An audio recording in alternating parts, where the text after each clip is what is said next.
Olá pessoal, tudo bem com vocês? Então, hoje é o dia de falarmos aqui sobre Raizen, que só nesses últimos 5 dias já vem subindo cerca de 5% e no último mês cerca aqui de 10%. Será que teremos uma reversão em Raizen? Que nos últimos 12 meses, infelizmente, acumula aqui uma queda de mais de 45%.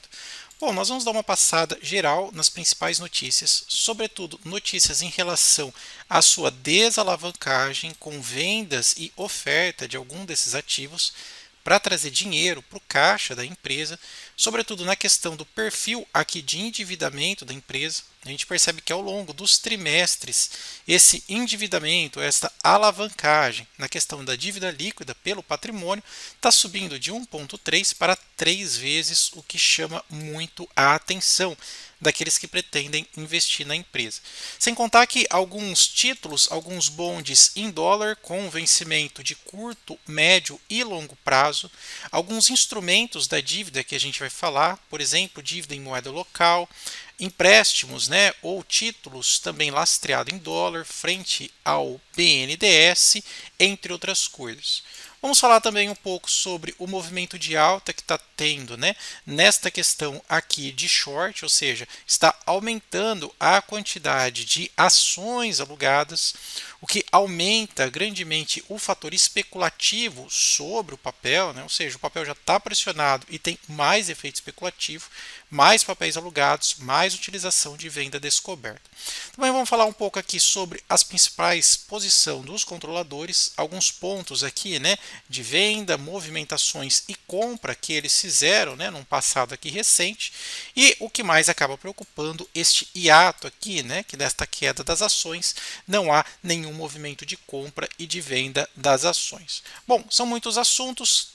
Fiz também aqui um estudo comparativo entre a Raizen e dois setores interessantes. Primeiro, comparando ela com as principais empresas de commodity do setor, falando aí de etanol e também açúcar, e também fiz um comparativo dela aqui com a questão da distribuição de combustível.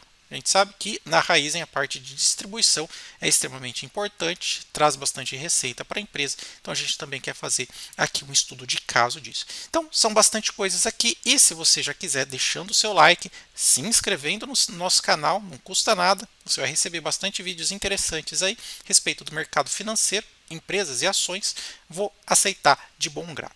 Bom, pessoal, a primeira coisa que a gente vai comentar é de fato esta queda aqui que vem amargando, os principais acionistas. Então, você ter uma depreciação no seu patrimônio investido de 45% não é pouca coisa, são poucas pessoas que têm estômago para isso, especialmente quando a gente pega algumas empresas, que a gente compara algumas empresas, por exemplo, São Martinho, Jales Machado, que apesar do zigue-zague não caíram tanto assim. Um ponto de interrogação aqui, sobre a Cosan, a empresa que controla, lembrando que a Raizen é uma joint venture, entre Cosan e a Shell, daí você deriva a Raizen, e elas também vêm apresentando aí certos movimentos de queda. Uma coisa que pega bastante a questão da Raizen por parte aqui do mercado é a questão da sua dívida. Tanto é que, cientes disso, eles já fazem alguns movimentos de vender algumas fatias, por exemplo, a parte de a Move, que é uma das empresas dentro do grupo, também vender algumas das suas subsidiárias, venda na Argentina, entre outras coisas. Enfim, até vi recentemente um movimento de venda da Oxo, que é parte de rede de atendimentos também aí do grupo. Então, uma coisa aqui é fato, eles estão cientes desta questão de alavancagem, das dívidas e estão tentando correr atrás disso. Nenhuma empresa é interessante no nível de alavancagem como esse, de 3 vezes. Ou seja, se você pegar toda a dívida líquida pelo patrimônio líquido da empresa, esta alavancagem é realmente uma coisa que chama bastante atenção. A empresa precisa, obviamente, ser solvente, ela é porque tem muita receita, é uma empresa de receitas bilionárias.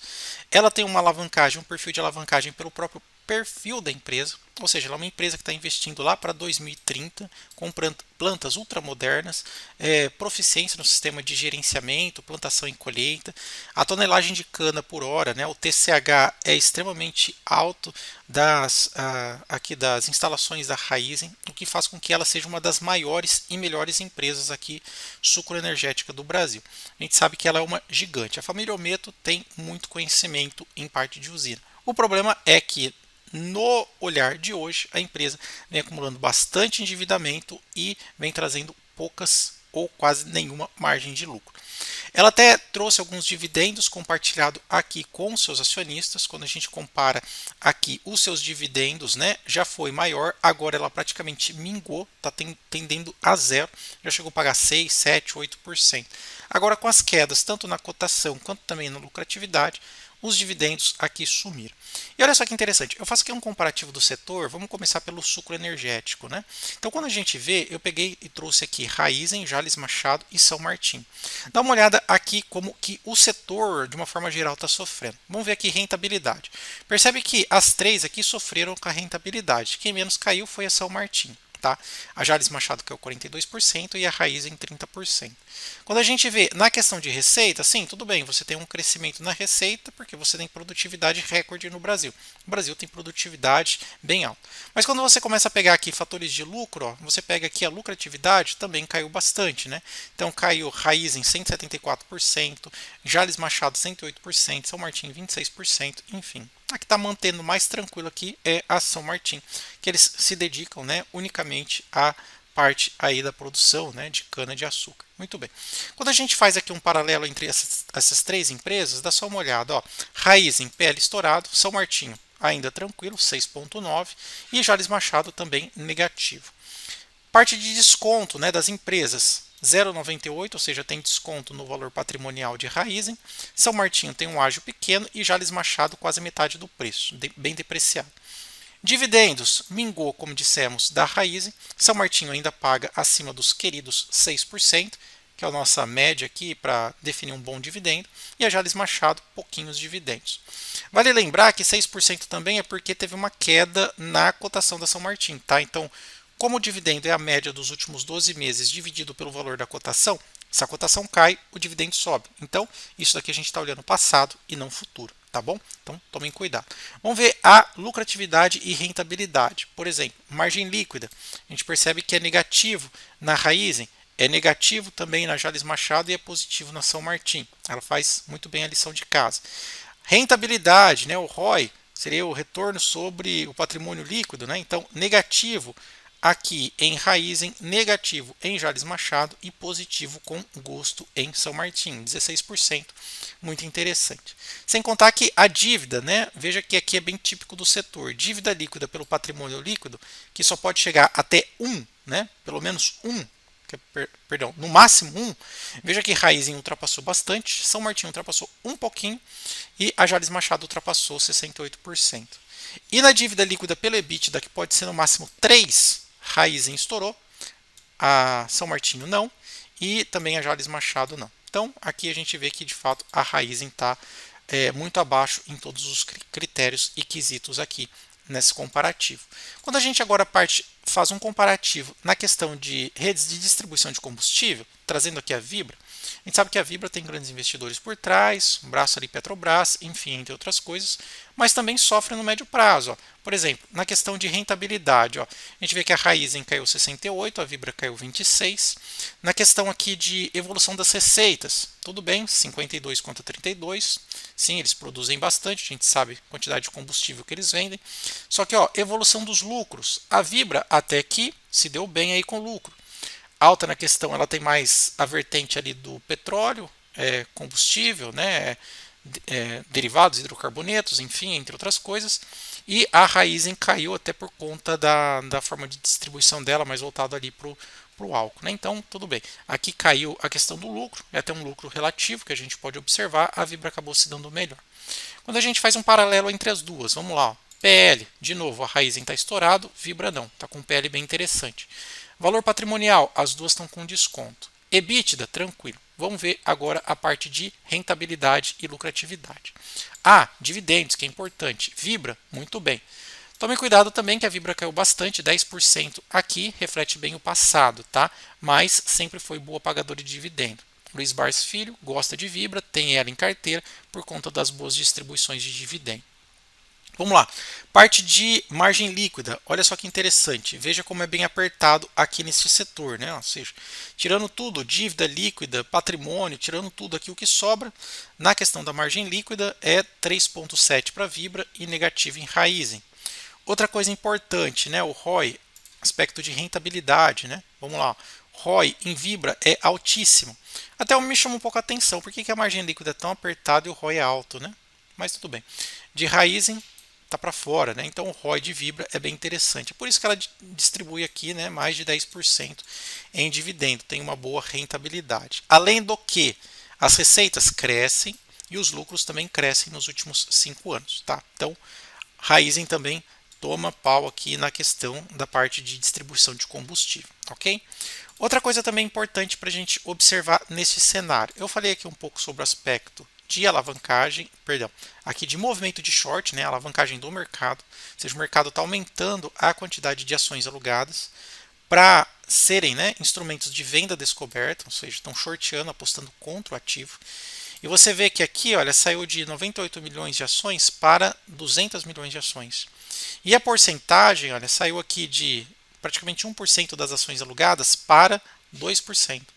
Lembrando que a Raizen ela tem mais ações do ticker 3 que não está disponível no mercado, ou seja, ações ordinárias, né, ON, e pouquíssimas aqui ações PN, né, preferenciais aqui, ações com direito à distribuição dos dividendos preferencialmente, né. Aqui é quase que um balanço assim, né, é quase 10 bilhões de papéis, né, tem praticamente 9 aqui e 1 aqui, depois você pode até comparar isso aí numa lâmina, num scanner da bolsa aí, tá bom? Então aqui tem pouquíssimas ações e nessa pouquíssima ação aqui relativa, qualquer aumento aqui significa que tem muitas ações trancadas, né? Ou sendo usadas como instrumento de venda descoberto, né? Por isso que o preço é difícil de subir, né? Porque tem muito alavancado. É claro que isso aqui também tem um risco, né? Por quê? Porque se o preço começa a disparar, notícia, resultado, alguma coisa, todos esses fundos aqui, olha, ou todos esses aqui que estão shorteados na ação de Raizen vão precisar vender, porque a maioria são fundos, ou exatamente fundos, né? E eles não querem entregar para os seus cotistas, né, resultados negativos, então eles saem vendendo. E aí toda essa venda, né, começam a vender, vender, vender para fechar a posição, o valor começa a disparar, porque eles têm que vender a mercado, né? Pois é, então isso pode acontecer também. Outra coisa também, né, em função aqui destas debêntures, desses bondes aqui que foram lançados, esses títulos de dívida, captação no mercado, eles não têm feito aqui movimento de compra dos controladores. Então você veja que aqui de agosto a novembro do ano passado teve venda dos controladores, tá? Olha lá, ó, venderam as ações a R$3. Agora ela amarga aqui 1,50, 1,60, né? Eles não compraram e nem venderam. Aqui tem alguns impeditivos na questão aí das debêntures que não tem como eles comprarem. Especialmente porque eles estão adiantando algumas dívidas lá fora, tá? Então eles pegaram um pouco de dinheiro, que é esta alavancagem aqui, né? Pegaram, lançaram algumas bonds em dólar. Tanto é que os juros aqui é bem pequenininho, né? Por quê? Porque eles pegam lá os juros americano, que é 4,25 mais ou menos, mais um spread dá 6,90, 5,70, 6,40. Aí eles pagaram algumas dessas dívidas aqui, fizeram até o pagamento, falei isso num penúltimo vídeo de Raizen, mas ainda a dívida continua alta. E recompra aqui, nem pensar, tá? Então isso acaba atrapalhando bastante o papel. Vamos dar uma olhada no nosso painel inteligente para ver quais são as ações que estão em boas oportunidades. Inclusive, pessoal, preço promocional aí para vocês, tá? Teve uma redução interessante no preço. A gente está disponibilizando aí para vocês como forma de agradecimento por estar batendo aí a marca de 20 mil inscritos no nosso canal. Corre lá, você só paga uma vez, tem acesso por um ano a um painel aqui inteligente que atualiza diariamente, tá? Todo final do pregão. E aí você não precisa sair tentando descobrir qual ação está cara ou barata. O painel, com 2 cliques, já encontra para você. Por exemplo, aqui a gente utiliza o filtro de Graham para encontrar as ações baratas. Também o filtro de Greenblatt para encontrar as ações baratas, ou seja, a gente pega aqui ações descontadas e rentáveis. E pronto, eu já tenho aqui acesso a todas as ações em bom momento de compra, né? Posso até colocar liquidez, para pegar um papel que tenha pelo menos, por exemplo, 30 mil de liquidez, e dividendos acima de 6%. Olha lá. Então vou pegar crescendo, né? Dividendo com crescimento. Vou filtrar aqui por potencial, vou encontrar ações boas e baratas, com bastante potencial de alta, né? Olha lá, baratas e baratas, liquidez pelo menos 30 mil. Se você quiser, ó, pode até subir para 50 mil para ficar mais fácil. Pelo menos 50 mil, olha lá. E eu tenho aqui pelo menos 31 ações boas e baratas, né? Interessantes aí para comprar. Olha lá, eu tenho ações aqui, olha, pagando, por exemplo, 8% de dividendos, né? Que pode subir 400%. Eu tenho ações pagando 8, 12, 7, 9, 7, 8, enfim, né? Todas elas podendo subir 300, 400% aqui. Link na descrição, também vou deixar o QR Code aí para vocês, caso vocês queiram acessar aí pelo QR Code, tá bom? Outra coisa, a nossa carteira pública no canal, vamos mostrar aqui bem brevemente. Estou posicionado em 3 ativos BR, né? Ativos aqui nacionais, e grande parte do meu capital eu estou deixando aqui rodando, né? Estou segurando em dólar, né? Estou colocando aqui em aplicações com rendimento diário e aplicação com rendimento de 5% ao ano, né? E ele atualiza a todo dia aqui, tá? Na nossa carteira pública aqui do canal, o que nós temos aqui são as nossas posições em Bradespar, Banco do Brasil e Vale, que eu compro no mercado internacional. Inclusive, se você quiser conhecer a corretora que eu utilizo, taxas e comissão zero, além do spread também ser zerado aqui, né? Não tem spread como faz as corretoras do Brasil. Vou deixar aí o link na descrição e nos comentários. E utilizando o meu código, o código Bruno, você ganha como recompensa ações do Banco do Brasil direto aí na sua carteira, que pode ir de 3 dólares a 250. Lembrando que você precisa negociar, né, pelo menos 50 dólares aí na conta trade. Pessoal, o vídeo era esse, espero que vocês tenham gostado. Se gostou, deixa aquele like, compartilhe o nosso conteúdo e se inscreva no nosso canal. Obrigado pela atenção. Até mais. Tchau, tchau.